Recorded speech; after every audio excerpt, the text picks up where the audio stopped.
parent night. I apologize for not being there tonight. I am actually in Indianapolis writing end of course test questions for the new end of course test that your students will be taking at the end of this school year for the engineering curriculum.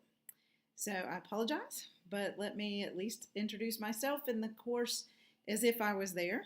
So this is digital electronics. A little bit about me if you don't know me, although I think most of you do. My background is chemical engineering. I am National Board Certified. I've taught for 16 years now. This will be my 11th year at Madison Central, or 12th year actually, 12th year at Madison Central, and it's our 5th year of the Engineering Academy, so it's going well. Things that your kid needs for class: they need their MacBook, they need an engineering notebook. We have already provided those for them. They also need a folder or binder. They don't have to have it specific to this class. They can share it with another class, but that's for handouts or things like that. They do probably need a scientific calculator. Not as important in this class as the other engineering classes. Most of our math is simple math, or it's Boolean algebra that can't do on a calculator. So anyway, lab fee is $20. That pays for their consumables. Their soldering projects cost about $17 a piece, and their notebooks, their engineering notebooks, cost another $3. So there's their engineering fee or their lab fee right there. So we use that to cover any consumables in the class. So if you could send that in, you can do it on My School Bucks, or you can send in cash or checks to the class, and that would be very helpful.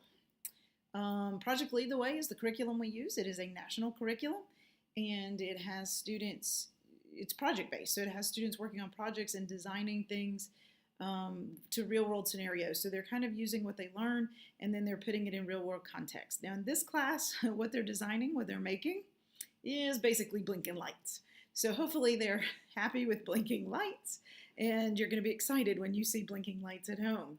So, but they're designing different circuits. It's very small. It's a lot of breadboarding, but it's a lot of fun.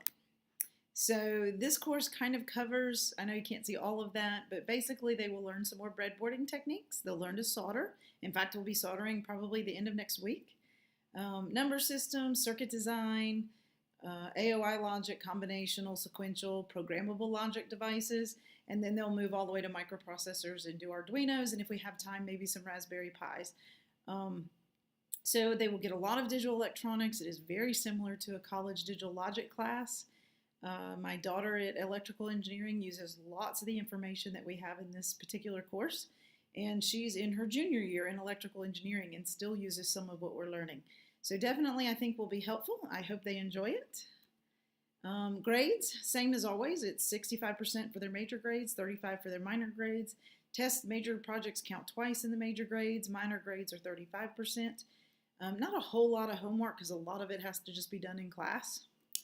So not too much there.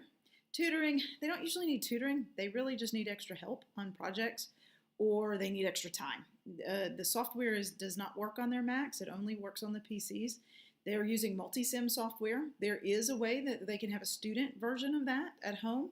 So if you have a PC at home, then you are welcome to email me, or the kids are welcome to email me, and we can get you the directions to download and put that on at home.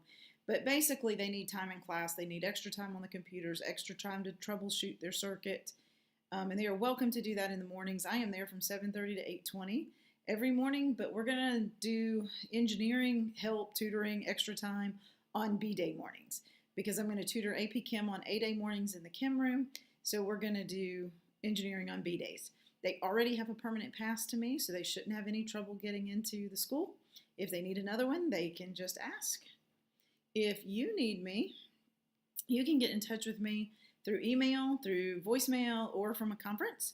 The students, if they're emailing me, we ask that they use their student accounts, but I usually answer most all the time. It does come to my phone as well.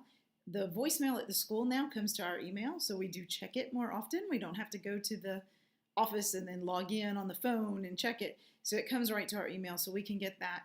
And if you want to set up a conference, the procedure for that is to set it up through their counselor, and that means you could set up a conference with just me. You could set it up with all their teachers, but just to get it on the schedule needs to go through the counseling department.